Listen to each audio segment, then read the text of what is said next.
After the death of Sandra's father, Pastor Amadi stepped in, helping her and her mother. She never knew this help is for a big demand that will cause her an endless pain. Sandra had always been a quiet and reserved girl. She is someone who didn't attract much attention but carried within her an intense ambition to change her circumstances. As the only child of a single mother, she was aware of the challenges that life had thrown at them from a very young age. Her father had passed away when she was just a baby, and her mother, Ngozi, had been left to raise her on her own. Her father, who had been a hard-working and kind-hearted man, had always dreamed of Sandra becoming a medical doctor, someone who would make a difference in the world. But with his sudden death, that dream seemed almost impossible for her to realize. While Sandra's mother, Ngozi, worked tirelessly to make ends meet, Sandra's days were filled with the struggle of doing schoolwork and household chores. They lived in a modest one-bedroom house in the suburbs of Lagos. Despite their financial struggles, Sandra's mother always ensured that Sandra never lacked love or support. It was through her mother's sacrifices and hard work that Sandra came to believe in the possibility of a brighter future, even when it seemed far out of reach as an orphan. Despite her condition, Sandra had always been an excellent student, excelling in her studies and winning numerous academic awards at her secondary school. Her passion for the sciences, particularly biology and chemistry, had led her to dream of one day becoming a medical doctor. She knew that this dream would require immense dedication, countless hours of studying, and a great deal of financial support, something her mother could not afford. Sandra had made peace with the fact that pursuing her dreams might be impossible without help. Yet, her mother, with her strong faith, always told her, "Sandra, God will provide. He will make a way where there seems to be none." In this environment of love, faith, and perseverance, Sandra found a deep and abiding trust in God. This trust was tested when Sandra met Pastor Amadi, the young, charismatic pastor of their church, who would change her life forever. Pastor Amadi had been the spiritual leader of their church for several years. He was well respected and admired by the congregation, both for his preaching abilities and his deep sense of community. He was a man in his 30s, unmarried, with a calm and compassionate demeanor. Pastor Amadi had always shown kindness and generosity to Sandra and her mother, offering advice and spiritual guidance whenever they needed it. He became somewhat of a father figure to Sandra, who admired him greatly for his wisdom and the apparent purity of his intentions. Sandra joined the church when she was a young girl. She had attended the Sunday school classes and listened to Pastor Amadi's sermons with rapt attention. His words were powerful, and they resonated deeply with her. He spoke about faith, perseverance, and trusting in God's plan for each of them.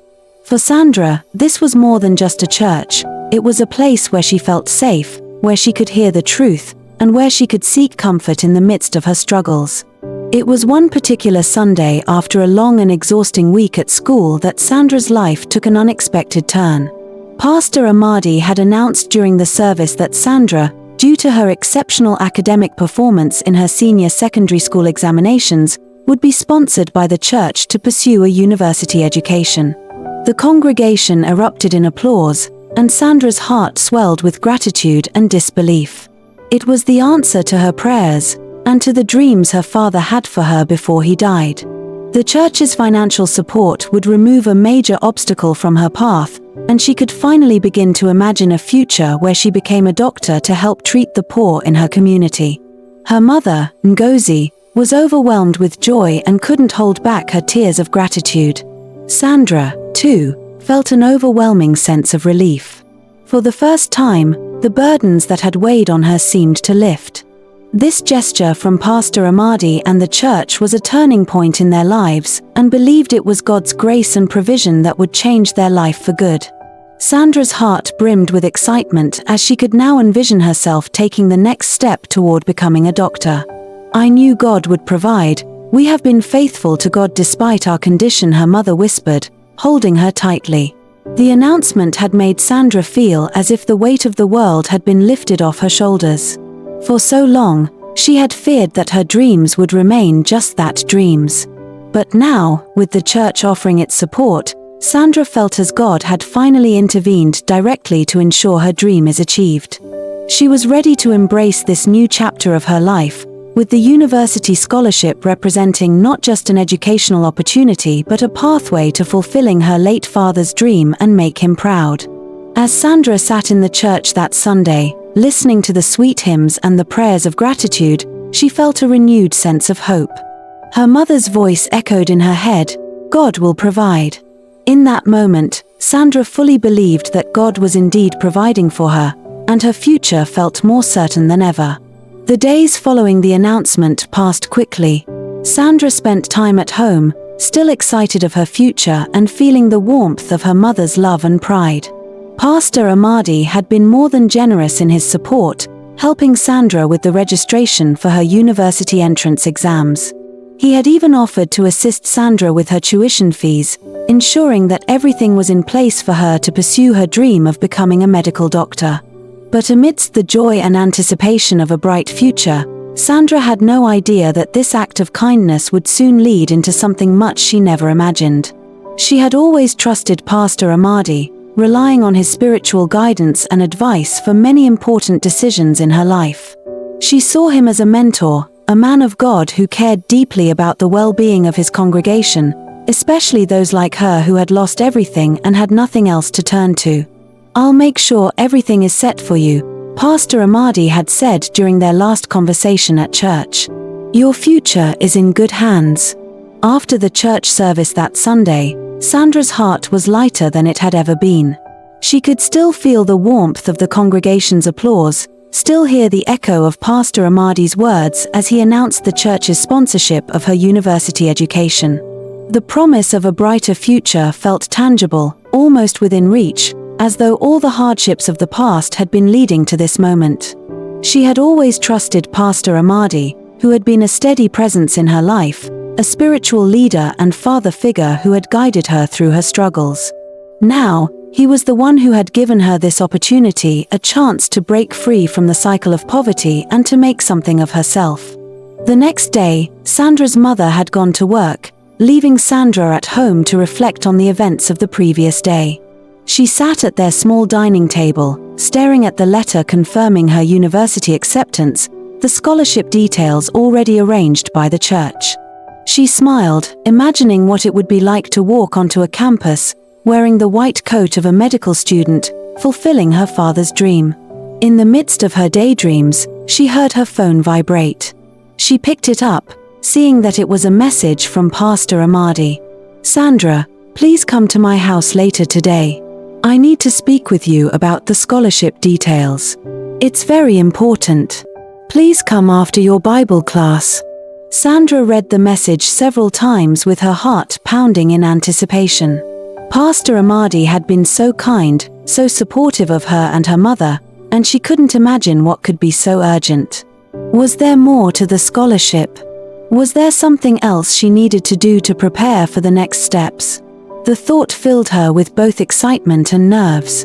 She quickly replied, letting him know she would be there after Bible class. Sandra's trust in Pastor Amadi was so much that when he invited her to his home to discuss her scholarship further, she felt no hesitation in accepting. She was eager to hear more details about her university plans, and she assumed the meeting would be about her upcoming education. After all, Pastor Amadi had been the one to offer the church's support and sponsorship, and Sandra believed he was genuinely invested in her future. Sandra had smiled at his words, grateful for his continued guidance. She shared the news with her mother, who was also excited to hear more about the scholarship and the church's plans for Sandra's university admission. Bible class that afternoon seemed to drag on forever. Her mind wandered, filled with the promise of the future and the anticipation of what Pastor Amadi might have to say. Her thoughts were a whirl of excitement, fear, and confusion, unsure of what exactly would happen next.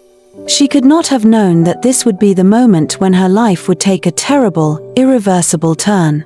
As the class came to a close, Sandra headed to Pastor Amadi's house, ready to learn more about the details of the scholarship the church is offering her. But that meeting would not be the one Sandra had expected. It would be the beginning of a tragic chain of events that would forever change the course of her life. Her heart was pounding with a mixture of curiosity and hope. Pastor Amadi's house was not far from the church, just a short walk down a quiet street, a little tucked away from the busyness of the main road. It was a modest building, but well kept, with a small garden at the front.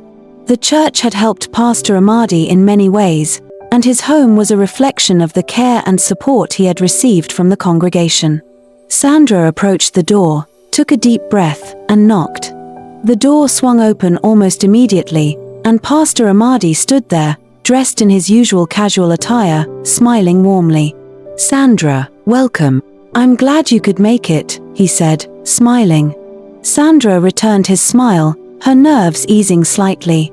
"Thank you, Pastor. You said you wanted to talk about the scholarship." "Of course," Pastor Amadi replied, stepping aside to let her in. Come in, come in. We need to have a little chat about the next steps for your education. I want to make sure everything is properly set for you." Sandra walked into the living room, but as she did, she felt a sudden unease. The house was quiet, far too quiet, and she noticed that there were no sounds of Pastor Amadi's wife or children. She became afraid and thought something was out of place. But Sandra quickly dismissed the feeling, telling herself that Pastor Amadi was probably just busy with church work and that his wife was away. After all, he had always seemed so devoted to his role as a spiritual leader, and she had never given much thought to his personal life beyond the pulpit. Pastor Amadi led her to a small, neat sitting area in the corner of the living room. The atmosphere was calm and serene, but there was something about the way Pastor Amadi was looking at her that made Sandra feel uncomfortable. She sat down on the chair he offered, still trying to shake the feeling of discomfort creeping up her spine. "I'm glad to see you eager for the next step," Pastor Amadi began. "You have great potential, Sandra. I can see it in you. It's my duty to support you in every way I can." Sandra nodded, unsure of what he meant but eager to hear more. "Thank you, Pastor. I'm really excited about everything. I just want to make sure I do everything right." Pastor Amadi smiled, but this time, it felt different. It was a smile that didn't reach his eyes. "Sandra, to truly fulfill your potential, you need to understand something deeper, the responsibility that comes with the blessings you've received." Sandra raised her eyes. "I don't understand, Pastor. What do you mean?"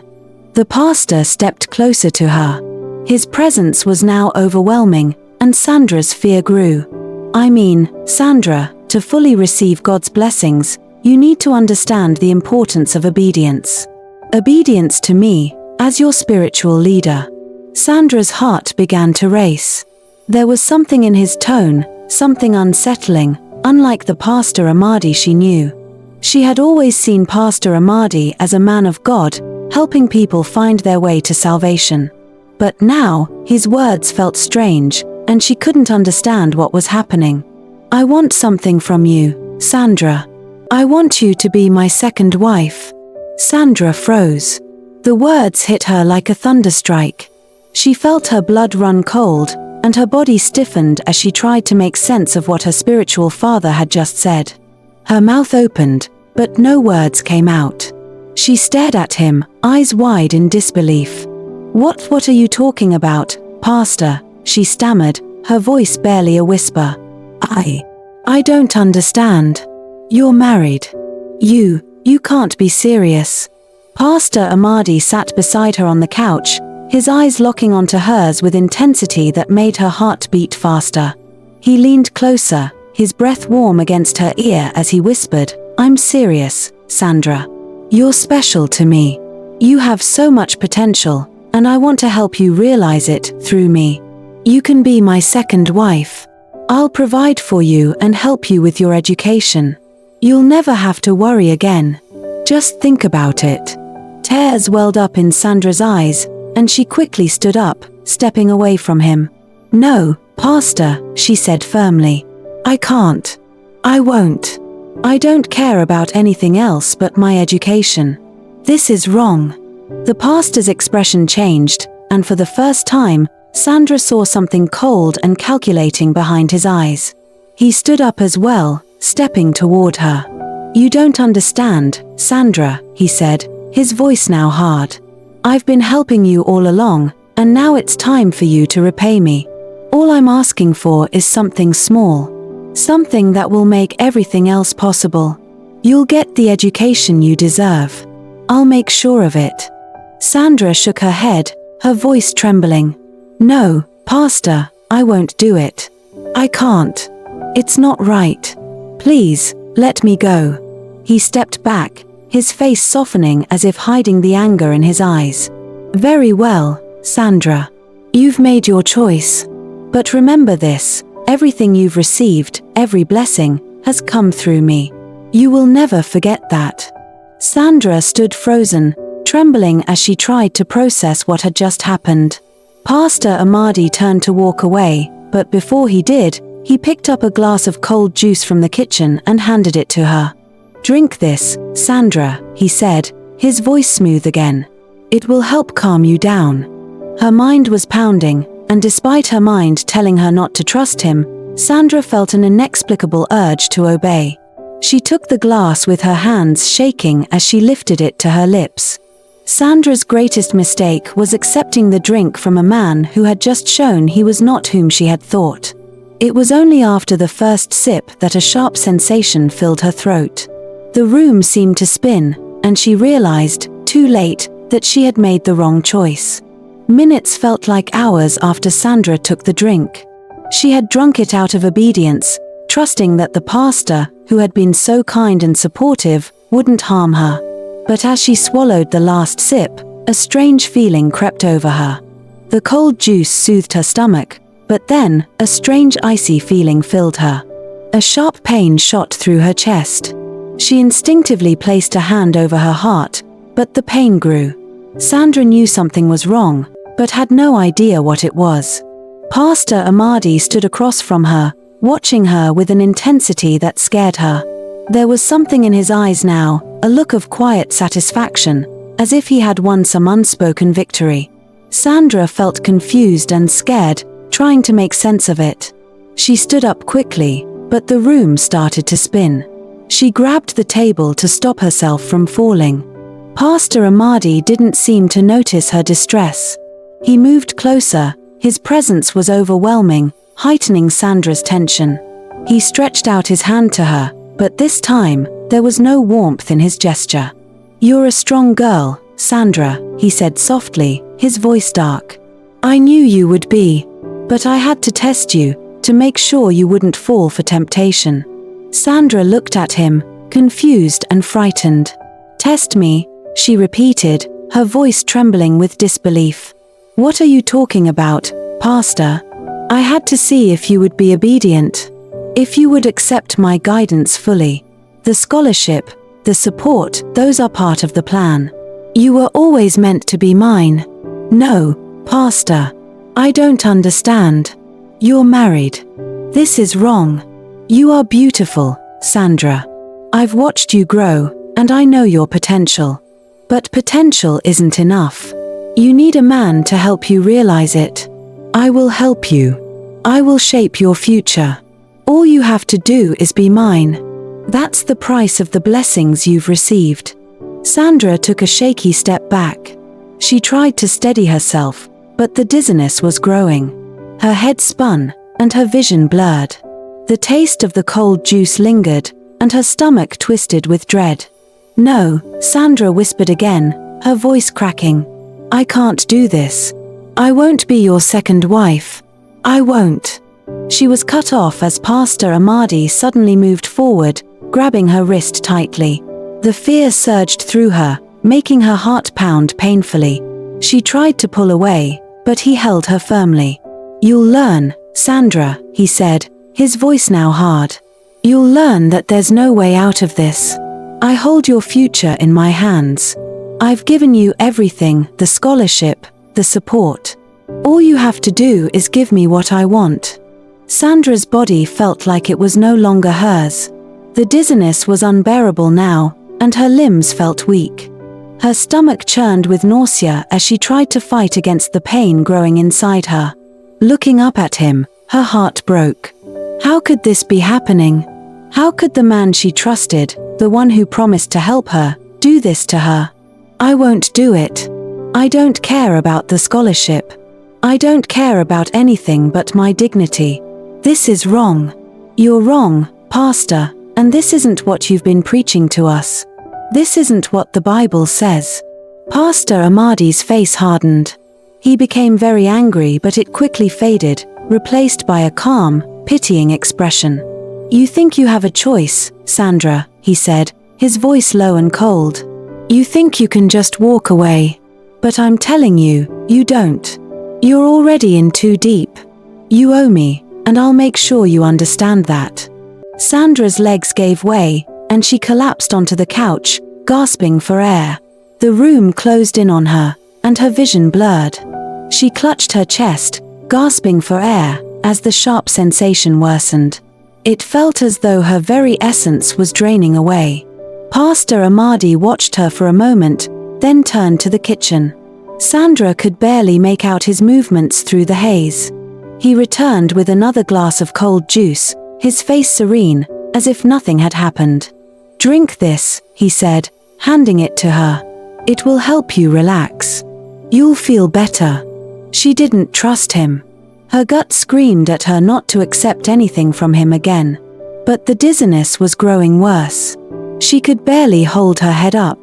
Desperately, she reached for the glass, hoping it would end the pain.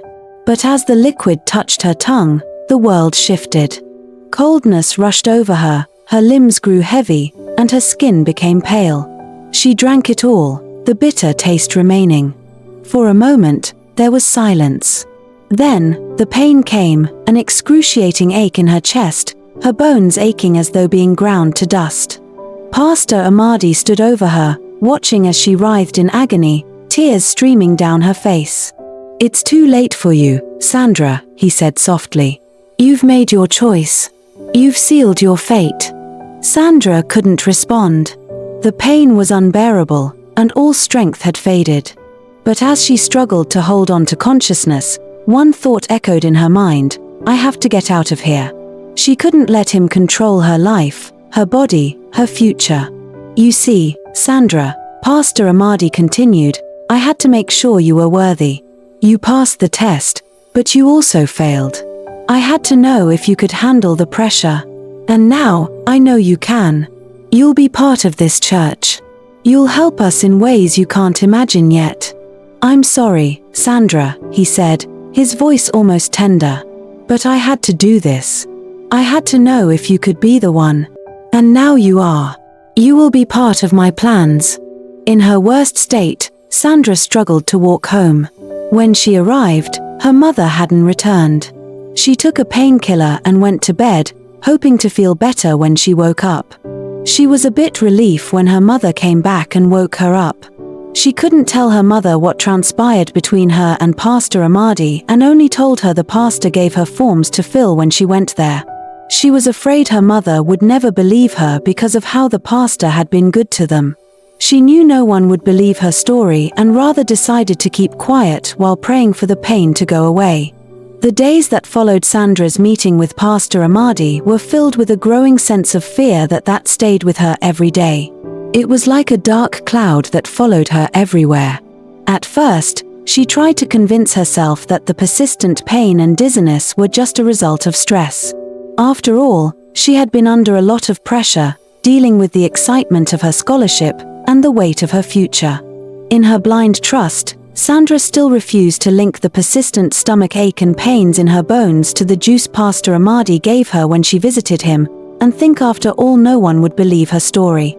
But the pain in her chest, the unrelenting dizziness, and the strange sensation that her body was shrinking from the inside out couldn't be ignored for long. Sandra couldn't shake the feeling that something was wrong. Her once healthy body, which had always been strong and vibrant, now felt fragile and weak.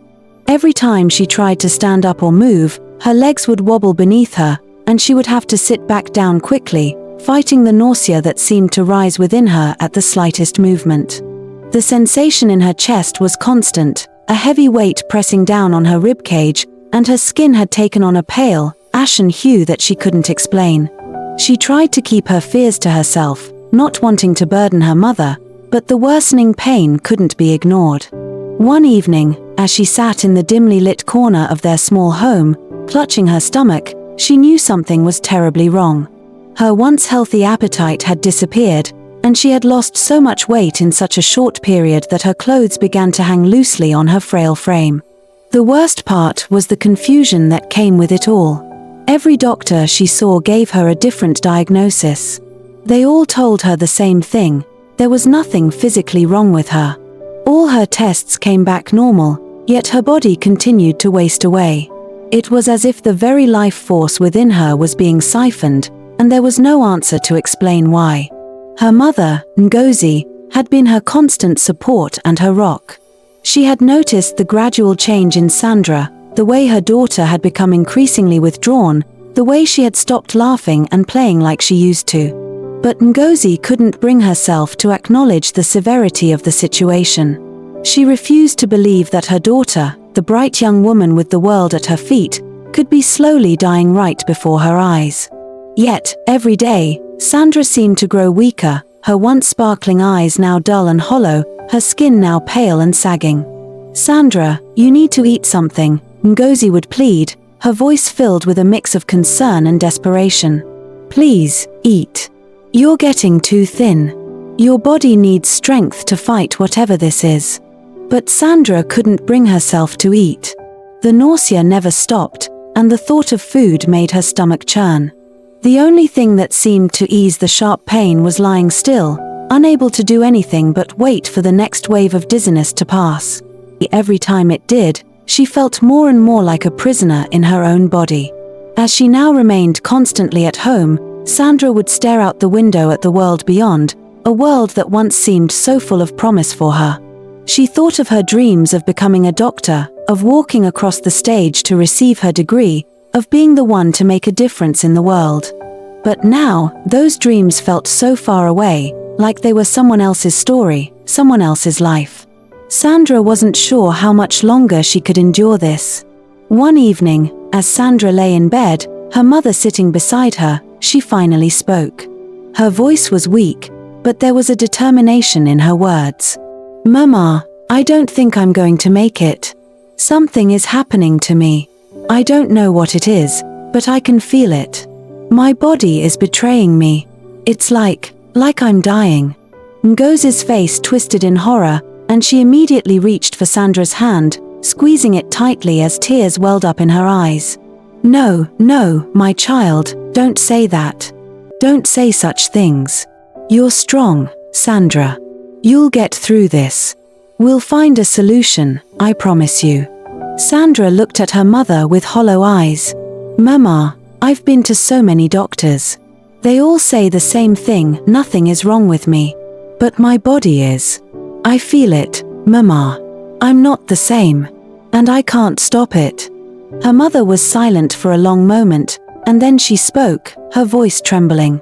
"But we're going to find a way, Sandra. We have to. You can't just give up. You can't. You're all I have." But Sandra had no answers to give. She couldn't explain what was happening to her. No matter how hard she tried to fight it, her body was changing, shrinking, as if her very essence was being drained away. The doctors were baffled, unable to explain the cause. They tried to give her pills, treatments, but nothing helped. And with each passing day, Sandra's condition worsened. The turning point came one evening, several months after the first signs of her illness had begun to manifest. Sandra's mother, her face drawn with worry, sat by her daughter's bedside, her hands clasped in prayer as she asked God for a miracle. It was then that Sandra could no longer keep the truth to herself. She had to tell her mother everything, even though it terrified her to speak the words aloud.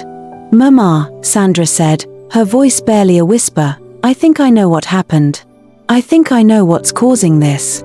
Ngozi looked at her daughter, her eyes wide with fear and curiosity. "What do you mean, Sandra? What are you talking about?" Sandra took a deep breath, summoning all the strength she had left. "Mama, it was the drink. The one Pastor Amadi gave me. After that, everything changed. I started feeling this pain, this sharp sensation. And now I'm like this. I think he did something to me." Her mother's face turned pale, her lips was trembling as she leaned forward with her hands shaking. "Pastor Amadi," she repeated, her voice filled with disbelief. What are you saying, Sandra?" "Pastor Amadi, he did this to you?" Sandra nodded weakly, her eyes filled with tears. "He asked me to be his second wife. When I rejected him, he gave me that drink. I didn't know what it was, Mama. I thought it was just a drink, but now, I think it was poison. I think he did something to me, Mama. Something that's making me die." Ngozi recoiled in shock, her heart pounding in her chest. She stood up suddenly, pacing back and forth in the room, her mind racing as she tried to process what her daughter was saying. Her hands were clenched into fists, and her breath came in short gasps as the weight of Sandra's words hit her like a tidal wave. "No," she whispered, shaking her head in denial. "No, Sandra. This can't be true. Pastor Amadi would never do such a thing. He's a man of God. He's helped us. He's helped you. We can't." But Sandra's eyes were filled with tears, and her voice was filled with pain. This was the very reason she had refused to speak up from the first day. "Mama, I don't know what to say. I don't know what happened, but I'm sure. I think he knew what would happen. He's the reason I'm like this." For the first time in months, her mother felt something in her gut, something deep and painful. The anger she had suppressed, the fear she had buried, all came rushing to the surface. She couldn't allow this to happen to her daughter, not when she had already sacrificed so much to ensure Sandra had a chance at a better life. "Sandra, we are going to find out the truth. We are going to make sure he is held responsible for what is done to you. You will not die like this. We will find a way out of this." Sandra's tears flowed freely as she closed her eyes, too weak to respond. But her mother's determination was heavy. She had lost so much, but she wasn't going to lose her only daughter. She wasn't going to let the man who had once been a spiritual leader tear their lives apart. That night, as Sandra lay in bed, the darkness seemed to close in around them. Her mother stayed by her side, her prayers were quiet but strong, whispering promises of justice, of vengeance, of a future where Sandra would be free from the grip of the man who had betrayed both of them. But Sandra was fading slowly into unconsciousness. She could no longer hold on to her dreams. The weight of the poison that had been poured into her body was too much, and she knew, deep in her bones, that the end was near. But before she lost consciousness, she whispered the words that had become her final wish. "Mama, please, fight for me." The days following Sandra's revelation to her mother were filled with a sense of fear that seemed to surround every moment of their lives. As Sandra's condition worsened, Ngozi became consumed with a burning desire to get to the bottom of what had happened. She was determined to seek justice for her daughter. But as the hours dragged on and Sandra's body continued to depreciate, she realized that time was running out. Sandra had always been a fighter, the type of young woman who faced every obstacle head-on. Her strength was something that had always made her stand out among her peers. Her brilliance in school, her ability to navigate the hardships of life despite being an orphan, had made her the hope of mother. But now, as her body shrank before her, Sandra was no longer the vibrant young woman she had once been. She had become a shell of herself, her once bright eyes now dimmed with pain and sorrow. Ngozi sat beside Sandra's bed, her hands clasped tightly in her lap, her eyes fixed on the frail form of her daughter. Sandra's breathing had become shallow, her ribs were visible under the thin layer of her remaining skin. She had lost so much weight that it was almost impossible to recognize the strong young woman who had once been filled with ambition and dreams. Sandra's once full cheeks were hollow, and her once healthy skin was now pale and sagging. The house felt unbearably quiet as Sandra's condition worsened. Days and several months had passed going from one hospital to another in search of treatments that didn't work, and the creeping realization that the vibrant, ambitious young woman who had once dreamed of becoming a doctor was slowly slipping away. Every night, Sandra's body became weaker, breathing is now difficult for her. It was as if the very light of life was being drained from her, and no matter how hard her mother, Ngozi, prayed, no matter how many promises she whispered into Sandra's ear, there seemed to be nothing they could do to stop her terrible condition. As Ngozi sat beside Sandra that night and put her hand on her lap, she prayed silently. She refused to leave Sandra's side, even for a moment, because of the fear of what might happen. Her heart is shattered by the slow death of her only child. She couldn't understand why this was happening to them.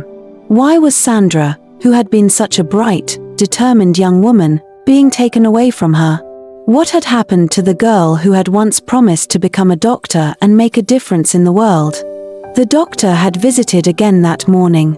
Like all the others before him, he had confirmed that Sandra's tests showed no physical explanation for her condition.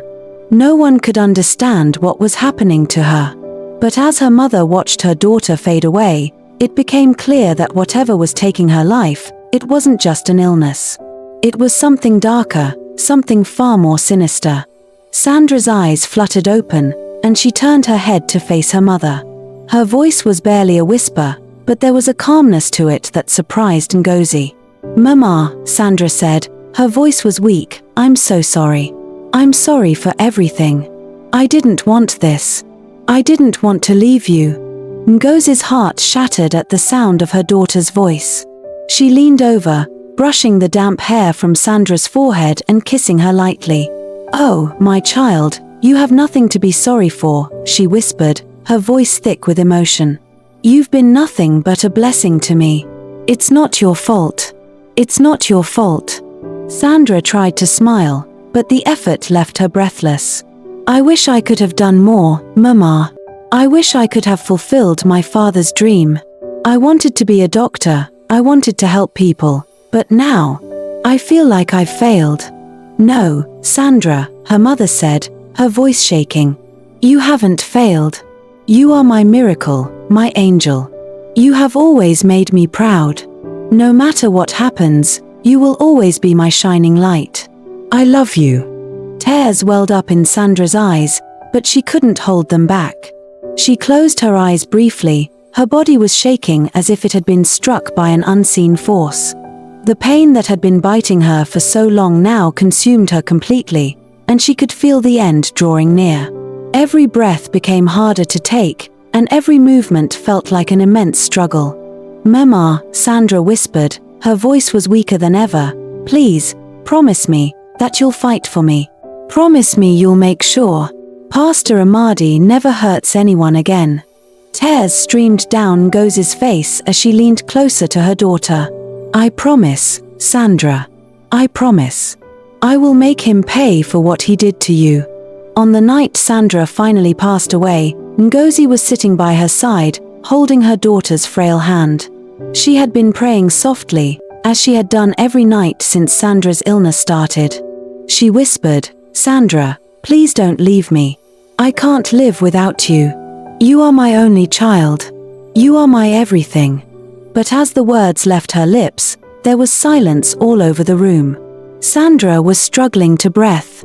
Her hand, which had been clutched tightly in her mother's hand, grew limp. The once vibrant young woman who had filled their home with laughter and hope was gone. Sandra couldn't defeat the strange disease that ate up her body. Sandra is gone, she is dead, leaving her mother alone with no one to call her child. Sandra's body, once full of life and energy, lay motionless on the bed. Her mother shouted, crying and calling her neighbors to help her wake Sandra. The grief that overwhelmed Ngozi in that moment was unlike anything she had ever known. It was as if her soul had been torn in two, as if the very core of her existence had been ripped away from her. She held Sandra's cold, lifeless hand in hands, her tears falling freely as she rocked back and forth, calling her daughter's name over and over again, begging her to wake up. "Sandra. Sandra, my sweet girl, why?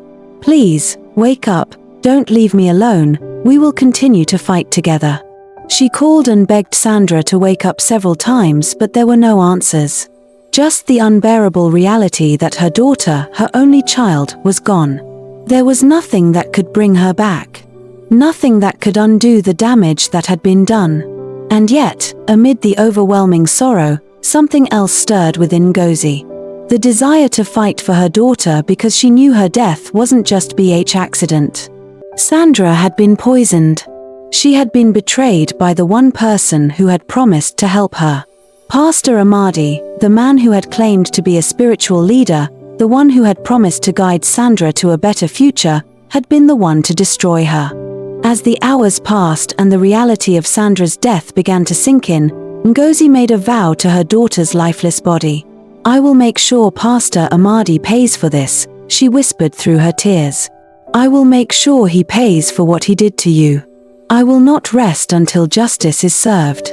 The funeral was a blur for Ngozi. The endless stream of condolences, the mourners who filled their small home, the prayers that were offered in an attempt to ease her pain, all of it seemed distant, as though she were watching it all from a faraway place. Her heart was broken, and no amount of words, no matter how kind or well-meaning, could fill the emptiness that now consumed her. She had lost her daughter, her only child. The girl she had raised with such love and care, the girl who had always been full of dreams and hope, was gone. She had watched Sandra grow up, seen her flourish into a bright young woman with the potential to change the world. And now, all of that was gone. The dreams Sandra had once held were now nothing but distant memories, lost forever in the wake of this senseless tragedy. As the days passed, the weight of grief grew heavier. The world outside seemed to move on, but for Ngozi, time had stopped. Her daughter was gone, and there was nothing that could bring her back.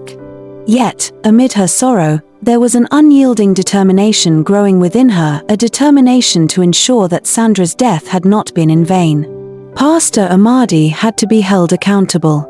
He had used his position of power to manipulate Sandra, to destroy her future, to take away everything she had worked so hard for. He had promised to help her, to sponsor her education, and in the end, he had been the one who destroyed her. The poison he had slipped into her drink was a betrayal beyond words, and Ngozi knew that she could not let him get away with it. But it wasn't going to be easy. Pastor Amadi had a great deal of influence. He was well respected in the community, seen by many as a man of God, a savior to the needy.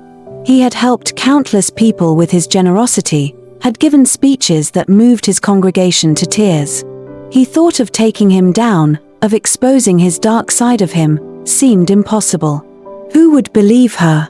Who would believe that a man of such stature, a man who had helped so many, could be capable of such evil? But Ngozi couldn't let fear hold her back. She couldn't let the man who had taken everything from her go free. She had to fight. For Sandra. For justice. The first step was gathering evidence. She knew that Pastor Amadi would try to cover his tracks. He would deny everything, claim that he had done nothing wrong. She needed proof, something concrete that would expose the truth. She began by reaching out to those who had been close to Pastor Amadi, people who might have seen something, heard something, anything that could help build her case.